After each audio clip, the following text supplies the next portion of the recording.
Hello friends, PLC स्कैडर training में आपका स्वागत है। मेरा नाम राज नायक और आज के इस वीडियो में हम लोग ओएनएस इंस्ट्रक्शन के बारे में जानेंगे। One shot instruction RS logic 500 का काफी इंपॉर्टेंट इंस्ट्रक्शन है और इसका यूज उन जगहों पे होता है जहां हमें सिंगल वन प्रोग्राम स्कैन के लिए हमें पल्स की जरूरत होती है। आपको अगर कहाँ जरूरत होती है तो इसके यूजेज की बात करें तो जैसे आपका जो है लेजर कटिंग मशीन में जो है इसकी जरूरत होती है जहां मुझे बहुत कंटिन्यूअस पल्स नहीं चाहिए।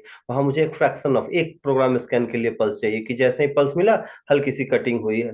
तो जैसे डायमंड कटिंग है, कोई भी सब्सटेंस है, उनकी कटिंग करने के लिए हम लेजर कटिंग का यूज करते हैं, तो वहां पे इसकी जरूरत होती है। जैसे कोई मोटर है तो एक हर प्रोग्राम स्कैन पे मैं चाहता हूं कि उसकी स्पीड वेरी करे, वहां पे इसकी जरूरत। तो इन जगहों पे मतलब सिंगल प्रोग्राम स्कैन में अगर मुझे कोई काम कराना है, सिंगल प्रोग्राम स्कैन के लिए पल्स चाहिए, तो वहां पे इसकी जरूरत होती है। तो आज हम लोग सीखेंगे कि किस तरीके से हम ओएनएस फंक्शन का यूज करते हैं। वन शॉट इंस्ट्रक्शन जो है हमारा, वो उसका यूज किस तरीके से करते हैं। तो ये बिट इंस्ट्रक्शन है। जब बिट सेक्शन में जाएंगे प्रोग्राम के तो आपको यहाँ पे जो है ये ओएनएस इंस्ट्रक्शन मिलेगा, वन शॉट इंस्ट्रक्शन। इसके बारे में डिटेल वे में जानने के लिए मैंने आपको बताया था कि हम न्यूमेरिक्स इसका देख सकते हैं। इंस्ट्रक्शन हेल्प में जाते हैं हम, हेल्प फाइल में आपको यह दिखेगा। इंस्ट्रक्शन हेल्प पे जब आप क्लिक करेंगे तो यहाँ आपको ओएनएस इंस्ट्रक्शन मिलेगा। जब आप इस पे क्लिक करते हैं तो इसका सारा डिटेल यहाँ आ जाता है। क्या है ये एक इनपुट इंस्ट्रक्शन है। सबसे पहले ये लेफ्ट साइड में होगा क्योंकि ये एक इनपुट इंस्ट्रक्शन है। ये इनपुट देता है किसी भी काउंटर को या किसी भी दूसरे डिवाइस को जिसको पल्स की जरूरत होती है। ठीक है, और इसके अकॉर्डिंग ये जो है कब हाई होता है, is an input instruction that makes the rung true. Rung को कब ट्रू करता है? For one program scan. ये ट्रू करता है लेकिन किसके लिए? एक प्रोग्राम स्कैन के लिए। कब? जब false to true transition condition जो है वो होगा। कब? किसमें? जो इंस्ट्रक्शन हमने यूज किया, जो कंडीशन हमने यूज किया है इस इनपुट इंस्ट्रक्शन के पहले। मतलब इस इनपुट इंस्ट्रक्शन के पहले जो हम इनपुट प्रोवाइड करेंगे, वो अगर ट्रू होगा, वो अगर फॉल्स से ट्रू होगा वो कंडीशन, देन आफ्टर ये एक पल्स पास करेगा। एक प्रोग्राम इसको जो पल्स पास करेगा उसका ड्यूरेशन कितना होगा, उसका जो टाइम पीरियड, जो पीरियड होगा वो कितना होगा? एक प्रोग्राम स्कैन। वो पीएलसी का जो वन प्रोग्राम स्कैन होगा उसके बराबर। प्रोग्राम स्कैन के बारे में आपको पता होगा। अगर नहीं पता है तो आप पीएलसी से रिलेटेड मेरे बेसिक वीडियोस देख सकते हैं। आपको इसी चैनल पे जो है प्लेलिस्ट में जाओगे तो बेसिक पीएलसी ट्रेनिंग में आपको मिल जाएगा। ये लिंक उसका जो है ये डिस्क्रिप्शन सेक्शन में भी आपको मिल जाएगा। आप डिस्क्रिप्शन सेक्शन में जाके स्कैन के बारे में, प्रोग्राम स्कैन के बारे में जान सकते हैं। तो ये जो है इसका यूज काफी सारी जगहों पे होता है जहां हमें एक, अगर जैसे पुश बटन प्रेस किया, अब मैं चाहता हूं कि हमारा जो है थंब व्हील, उसके जो थंब व्हील स्विचेज हैं उसकी वैल्यू को मैं इंक्रीज करना शुरू करूं। जैसे ही पुश बटन आप जितनी बार प्रेस करते हैं उसकी वैल्यू जो है वो डिजिटल वैल्यू से शो करता है ये थंब व्हील। तो इसमें क्या होता है, जितनी बार मैं प्रेस करूंगा उतनी बार उसकी वैल्यू इंक्रीज हो। या मैं चाहता हूं कि उसकी वैल्यू जो है वो फ्रीज हो जाए रैपिडली, हर पल्स के साथ वो इंक्रीज करे या फ्रीज हो जाए, तो उसके लिए मैं इसका यूज कर सकता हूँ। तो काफी सारे यूजेज हैं। तो अभी हम लोग देखेंगे कि इस इंस्ट्रक्शन की प्रोग्रामिंग कैसे करती है और क्या यूज कर सकते हैं। तो सबसे पहले इसका यूज करने के लिए हमें चाहिए होगा न्यू रंग। ठीक है, तो न्यू रंग में जाते हैं हम लोग और न्यू रंग के लिए आप यहाँ पे क्लिक कर सकते हो, या आपको मैंने शॉर्टकट बताया हुआ है इसका। आप इंसर्ट क्लिक करते हो, नया रंग आपका आ जाता है। अब नया रंग लेने के बाद एक इनपुट इंस्ट्रक्शन लेता हूं मैं। इसकी जो एड्रेसिंग है आप ले सकते हो, आई कॉलम 0.0/0। ये पहला इनपुट है मेरा। इसकी जो है इन,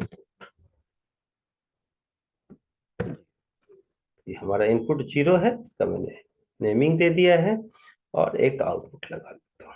आउटपुट का जो इंस्ट्रक्शन है वो आपका जो है ओ कॉलम 0.0/0। ठीक है, तो ये इनपुट और आउटपुट का, आउटपुट को मैंने लिख दिया कि ये हमारा आउटपुट 0। तो इनपुट लगा लिया, आउटपुट। अगर नॉर्मल वे में मैं इस तरीके से इनपुट अटैच करता हूँ आउटपुट, तो आपको पता होगा पिछली क्लासेस में हमने डिस्कस किया था कि ये हमारा जो है वो एनओ है, नॉर्मली ओपन कॉन्टेक्ट, इसी को हम एक्सआईसी कॉन्टेक्ट भी बोलते हैं। ठीक है, एग्जामिन इफ क्लोज, और ये हमारा आउटपुट है। जब भी ये हाई होगा, जब भी ये हाई होगा तो रंग ट्रू हो जाएगा। तो ऑब्वियसली ये जो आउटपुट है ये हाई हो जाएगा। ये सिंपल है। और जब तक पल्स मिलता रहेगा आउटपुट हाई रहेगा। इसका जो ड्यूरेशन है वो इनपुट के पल्स के ड्यूरेशन के बराबर। लेकिन अगर मैं ऐसा ही एक दूसरा पल्स लेता हूं ताकि आप, मैं ये दो क्यों ले रहा हूँ रंग, क्योंकि मैं दिखाना चाहता हूँ कि नॉर्मल पल्स जो आपको मिलेगा वो किस तरीके से करेगा, और जो पल्स आपको दूसरा ओएनएस के थ्रू मिलेगा वो किस तरीके से आपको एक प्रोग्राम स्कैन को शो करेगा। यहाँ मैंने दूसरा ले लिया इनपुट वर्ड, ठीक है। इसका नाम मैंने यहाँ पे एडिट डिस्क्रिप्शन में जाके लिख दिया कि ये हमारा है इनपुट, और इसके साथ मैंने ओएनएस यूज किया है। यहाँ ओएनएस लगा दिया। ओएनएस की जो एड्रेसिंग होती है वो आप बाइनरी बिट ले सकते हो, कोई सा भी बाइनरी बिट एड्रेस को ये एक्सेप्ट करता है, तो कोई भी बाइनरी बिट आप यूज कर सकते हो, लेकिन ध्यान रखना होगा कि वो बाइनरी आपने कहीं और यूज नहीं किया हो, किसी और इनपुट में इस्तेमाल नहीं किया हो। तो बाइनरी बिट की एड्रेसिंग मैंने ले ली यहाँ,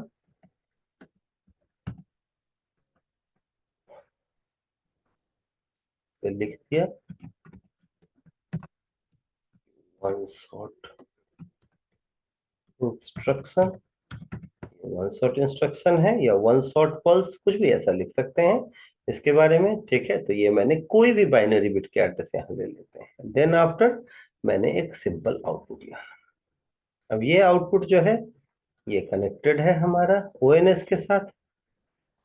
अब हम देखेंगे कि जब हम नॉर्मल पल्स देते हैं तो किस तरीके से कंटिन्यूअस जो है मेरा नॉर्मल पल्स में हाई रहता है आउटपुट, और जो दूसरा है जो ओएनएस के साथ जुड़ा है कि भले ही ये इनपुट कंटिन्यूअस सिग्नल दे रहा हो, लेकिन ये एक ही बार वन शॉट एक बार के लिए पल्स सिर्फ पास करेगा। अगली बार कब पास करेगा, जब ये फिर से फॉल्स हो जाए, जब ये ट्रू से क्या हो फिर से फॉल्स हो जाए, और फिर फॉल्स से ट्रू का होगा, मतलब हर बार फॉल्स से ट्रू जब ट्रांजिशन होगा इसका, तब ये सिग्नल पास करेगा। तो आप चेक कर लेते हैं ये क्या है, इसके बारे में डिटेल डाल देते हैं एडिट टाइटल में जाके कि ओएनएस इंस्ट्रक्शन।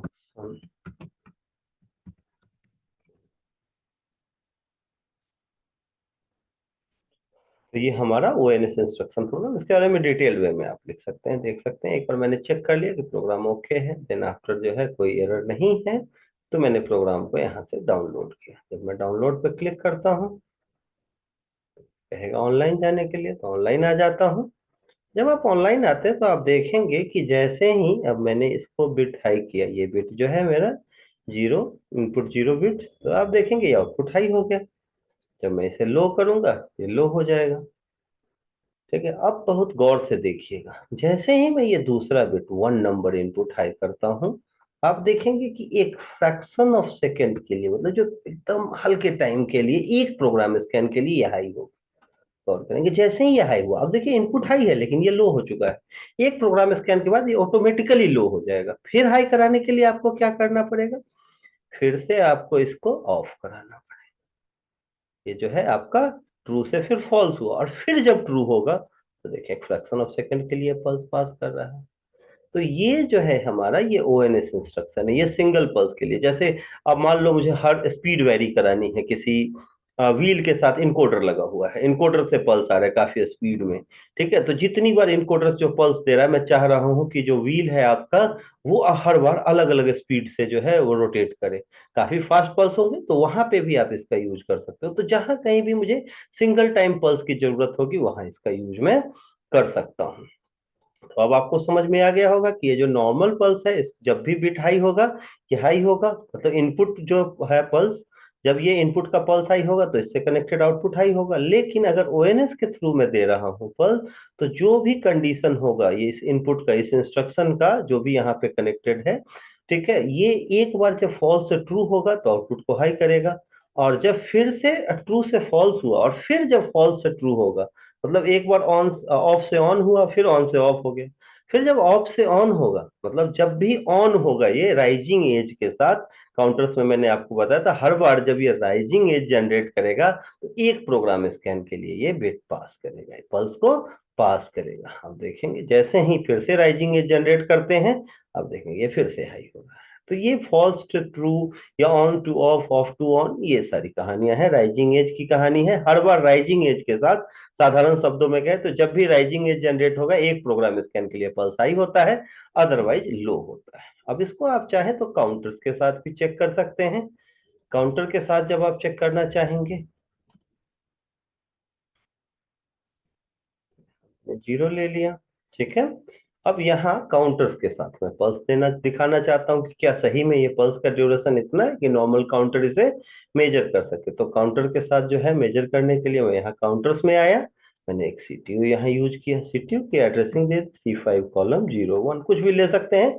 काउंटर की क्लास में मैंने ये बताया हुआ है, आप चाहें तो जो है इसके डिस्क्रिप्शन भी बॉक्स में लिंक मिल जाएगा, या आप डायरेक्टली चैनल पे जाके भी इसे देख सकते हैं। ठीक है, तो काउंटर्स को इस तरीके से एड्रेस कर लेते हैं। प्रीसेट वैल्यू मैंने यहाँ पे मान लो कुछ भी रख दिया। ठीक है, अब हम देखेंगे कि ओएनएस के थ्रू जो पल्स आएगा ये भले ही हाई रहेगा, लेकिन ये सिर्फ एक पल्स पास करेगा। ठीक है, तो क्या ये प्रीसेट ये एक्यूमुलेटर को इंक्रीज करता है? तो मैंने चेक किया, जो है इसके एडिट टाइटल में गए और यहाँ लिख दिया 1 ONS instruction।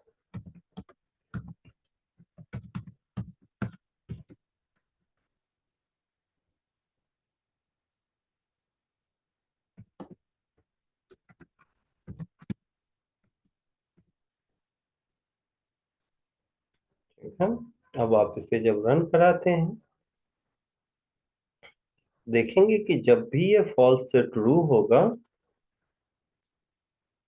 जैसे ही मैंने इसे हाई किया, आप देखेंगे कि यहाँ एक्यूमुलेटर की वैल्यू बढ़ी, लेकिन पल्स कंटिन्यूअस है, एक्यूमुलेटर की वैल्यू बढ़ गई है। जब एक बार मैंने फॉल्स से ट्रू किया तो ये ओएनएस के थ्रू भी ये पल्स को पास करेगा। ठीक है, वन टाइम के लिए। ठीक है, तो ये बढ़ रहा है। आप सीयू बिट पे भी नजर रखेंगे, ये सीयू बिट भी हाई हो रहा है। जब जब ये इनेबल हो रहा है, मतलब इनेबल जितनी देर ये सीयू बिट हाई दिखेगा आप देखेंगे कि ये इनेबल हो रहा है। ठीक है, आप फिर से देखें, काउंटर्स के साथ देख सकते हैं। अब जैसा कि मैंने आपको बताया, जितनी तब देखें डन बिट हाई हो गया इसका। तो इस तरीके से काउंटर्स के साथ भी आप इसका यूज कर सकते हो।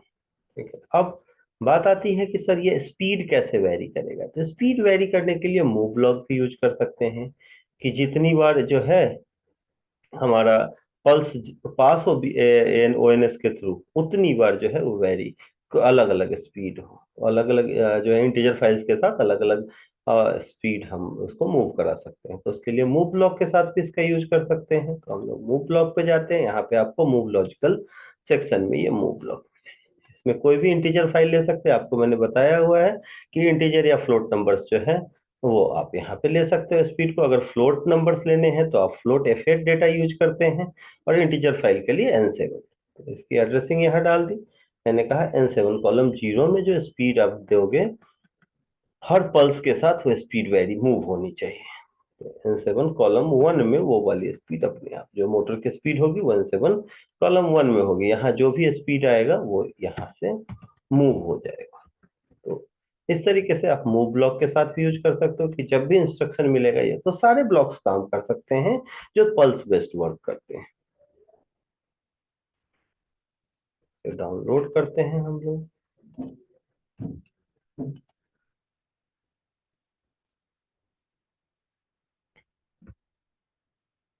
ठीक है, अब आप देखेंगे कि यहाँ मैंने N7 कॉलम 0 में, आप यहाँ से वैल्यू, चूंकि अब यहाँ पे हमारे पास कोई सोर्स नहीं है एनालॉग डेटा का या कोई भी वैल्यू इंटीजर फाइल्स का, तो आप यहाँ पे मैनुअली वैल्यू पुट कर सकते हैं। जैसे यहाँ अगर आपने मान लो 23 पुट किया, अब 23 मुझे चाहिए, स्पीड मूव करना है या वैल्यू मूव करना है कोई भी ओएनएस के, तो सिर्फ सिंगल टाइम।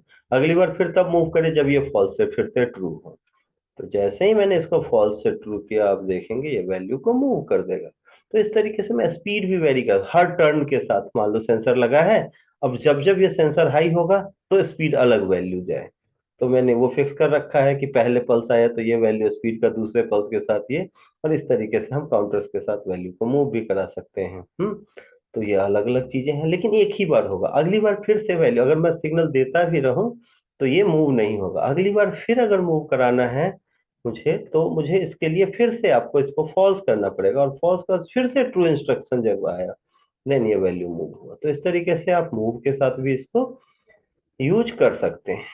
तो ये इसका पूरा इंस्ट्रक्शन है कि ओएनएस इंस्ट्रक्शन किस तरीके से काम करता है, किस तरीके से अलग अलग जगहों पे आप इसका यूज कर सकते हैं, किस तरीके से आप मूव इंस्ट्रक्शन के साथ इंटीजर फाइल्स के साथ यूज कर सकते हैं, आप फ्लोट डेटा के साथ किस तरीके से यूज कर सकते हैं। ठीक है, तो ये सारी चीजें अगर फ्लोट डेटा के साथ जैसे आपको यूज करना हुआ तो आप यहाँ पे एफ कॉलम जीरो और ये सब। तो अगर आपको वीडियो अभी तक पसंद आया होगा, ये सारी चीजें आपको सही लग रही होंगी कि ये नॉलेजेबल है, यूजफुल है आपके पॉइंट ऑफ व्यू से, तो आप वीडियो को लाइक कर सकते हो, सब्सक्राइब कर सकते हो।